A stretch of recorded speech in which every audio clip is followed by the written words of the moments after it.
ایک ڈاکٹر کا واقعہ ہے کہ وہ ڈاکٹر اپنے ملک کا معروف طبیب تھا، بڑا نام تھا اس ڈاکٹر کا، لوگ دور دور سے اس سے علاج کروانے آتے تھے، اور اس ڈاکٹر کا نام احمد تھا، بہت زبردست اسپیشلسٹ تھا، اپوائنٹمنٹ بڑی مشکل سے ملتا تھا، کئی مہینوں کے بعد اپوائنٹمنٹ ملتا، وہ ترقی کرتا گیا، اپنے ملک کا نمبر 1 ڈاکٹر بن گیا۔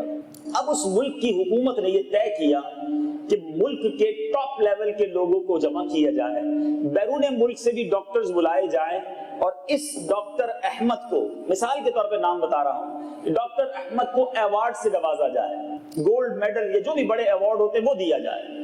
اب جناب ایک سیمینار کا دن طے ہو گیا، اور اس دن ڈاکٹر صاحب کو بھی بتا دیا گیا کہ آپ بھی پہنچ جائیے گا، اور دنیا بھر کے بڑے لوگ جمع ہوں گے، اور آپ کے اعزاز میں یہ پروگرام ہے اور آپ کو اعزاز دیا جائے گا۔ ڈاکٹر صاحب نے اپنی فلائٹ ایک دن پہلے بک کر لی کہ رات پہنچ کے آرام کر لوں گا، صبح زندگی کا یہ سنہرا دن ہوگا کہ دنیا کے اتنے سارے لوگوں کے سامنے مجھے ایوارڈ دیا جائے گا۔ ڈاکٹر صاحب جہاز میں بیٹھ گئے، جہاز نے ٹیک آف کیا۔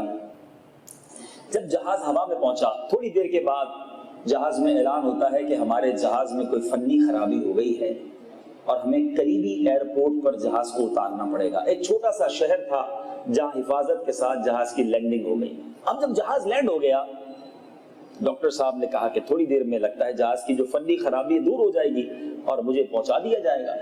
کافی دیر ہو گئی، سارے جو مسافر تھے پریشان ہونے لگے۔ جب ایئرپورٹ اسٹاف سے رابطہ کیا گیا تو بتایا گیا کہ جس جہاز میں آپ آئے ہیں وہ جہاز تو اب ایسی خرابی کا شکار ہو گیا ہے کہ آج وہ ٹھیک نہیں ہو سکے گا، کل دوسرا جہاز آئے گا، وہ آپ کو لے کر جائے گا اگلی آپ کی منزل کی طرف۔ ڈاکٹر تو شاک ہو گیا، پریشان ہو گیا کہ مجھے صبح اتنے بڑے سیمینار میں پہنچنا ہے اور وہ پورا سلسلہ، پورا پروگرام میرے ہی اعزاز میں ہونا ہے، اگر میں وہاں نہ پہنچا تو یہ کیسے ہو سکتا ہے؟ بہت بحث ہوئی، بڑا جناب کلام ہوا، آخر کار اسٹاف نے یہی کہا کہ ہم بے بس ہیں۔ ہاں ایک طریقہ ہو سکتا ہے کہ آپ جو ہے جہاں آپ نے جانا ہے وہ یہاں سے 400-500 کلومیٹر دور ہے، آپ کوئی کرائے کی گاڑی کرا لیں، رات بھر سفر آپ بائی روڈ کر لیں، صبح تک آپ اپنی منزل تک پہنچ سکتے ہیں، ورنہ جہاز نے تو کل ہی آنا ہے۔ اب مرتا کیا نہ کرتا، ڈاکٹر نے ایک گاڑی بک کروائی اور اپنی منزل کی طرف روانہ ہو گیا، کیونکہ پہنچنا بہت ضروری تھا، اس زندگی کا سب سے اہم سلسلہ تھا۔ اب جیسے ہی گاڑی میں آگے بڑھتا ہے، آدھا گھنٹہ ڈرائیونگ کے بعد شدید بارش شروع ہو جاتی ہے، موسم بگڑتا ہے اور بارش، طوفانی بارش۔ ڈاکٹر نے اس روڈ پر پہلے کبھی گاڑی نہیں چلائی تھی، اور اس طوفانی بارش کی وجہ سے ایک ایسا راستہ ڈاکٹر نے ٹرن کر لیا جو اسے اس کی منزل کی طرف نہیں بلکہ کسی اور راستے پر لے گیا۔ چلتا رہا، کچھ دیر بعد، 1-8 گھنٹے بعد اسے یاد آیا کہ مجھے ایسا لگتا ہے یہ وہ ہائی وے نہیں جس پر مجھے جانا ہے۔ اب رات بھی ہو چکی ہے، تھکن سے بھی برا حال ہے، بھوک بھی ستا رہی ہے، بارش بھی برس رہی ہے۔ ایک چھوٹا سا گاؤں آیا، ایک گھر کے اندر چھوٹی سی ٹمٹماتا ہوا چراغ کہہ لیں، روشنی نظر آ رہی تھی۔ ڈاکٹر نے اپنی گاڑی اس دروازے پر روکی، دروازے کو دستک دی۔ ایک بوڑھی خاتون، بڑی بزرگ خاتون تھی، وہ باہر آئیں۔ ڈاکٹر نے کہا کہ مجھے فلاں جگہ جانا ہے، یہ راستہ یہی جاتا ہے؟ اس شہر کا نام لیا جہاں جانا ہے۔ بوڑھی خاتون نے کہا کہ نہیں، یہ تو بالکل غلط راستے پر آپ آ گئے، یہ راستہ تو نہیں ہے، یہ تو فلاں گاؤں میں آپ آ گئے ہیں۔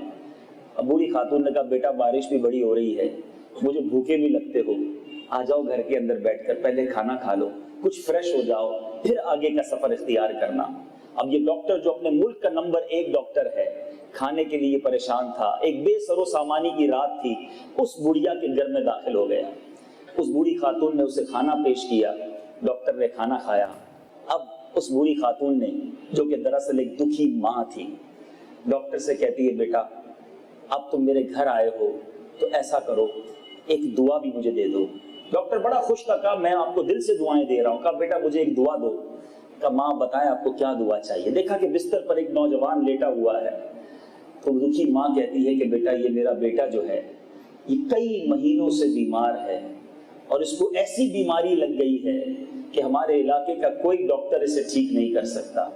مجھے لوگوں نے بتایا کہ ہمارے وطن میں ایک ہی ڈاکٹر ہے جس کا نام احمد ہے، وہ اپنے کام میں اسپیشلسٹ ہے، بیٹا میرے پاس اتنے وسائل نہیں ہیں کہ میں اس ڈاکٹر تک پہنچ سکوں، روز نماز پڑھتی ہوں، دعا کرتی ہوں، یا اللہ کوئی صورت بنا دے کہ اپنے اس بیمار بیٹے کو اس احمد ڈاکٹر کے پاس لے جاؤں تاکہ وہ میرے بیٹے کا علاج کر دے۔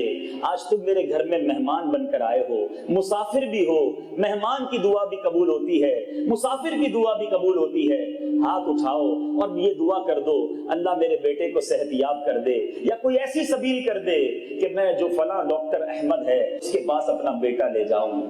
اب جب ڈاکٹر نے یہ سنا تو زارو کتار رونے لگا۔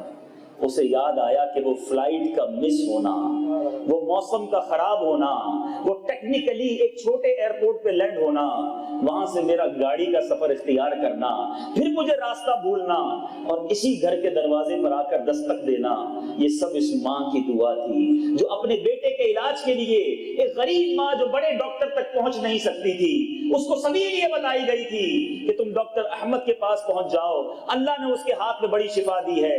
مگر وہ غریب ماں سوچتی تھی کہ اپنے بیمار بیٹے کو اٹھا کر میں بوڑھی عورت کیسے پہنچوں گی؟ اللہ نے اس ڈاکٹر کو اس کی دہلیز تک پہنچا دیا۔ ڈاکٹر کہتا ہے اے ماں میں ہی ڈاکٹر احمد ہوں اور آج مجھے پتا چل گیا ہے کہ میں کیوں یہاں تک پہنچا ہوں، اب میں وعدہ کرتا ہوں کہ آپ کے بیٹے کا دل و جان کے ساتھ علاج کروں گا، یہ میرے رب نے سبیل بنائی ہے کہ میں آپ کے دروازے تک پہنچا ہوں۔ میٹھے میٹھے اسلامی بھائی، بظاہر تو یہ سٹوری میں نے کتاب میں پڑھی، لیکن آپ غور کیجئے سبق کیسا ہے اس میں۔ اللہ تعالیٰ نے جب بگڑی بنانی ہوتی ہے، جب پکار سننی ہوتی ہے، جب کام بننے ہوتے ہیں تو ایسی پلاننگ ہوتی ہے کہ عقلیں حیران ہو جاتی ہیں۔ بس مانگنے والا چاہیے، پکارنے والا چاہیے، رب عز و جل کے دربار میں التجا کرنے والا چاہیے، وہ کریم اپنے خزانوں سے عطا فرماتا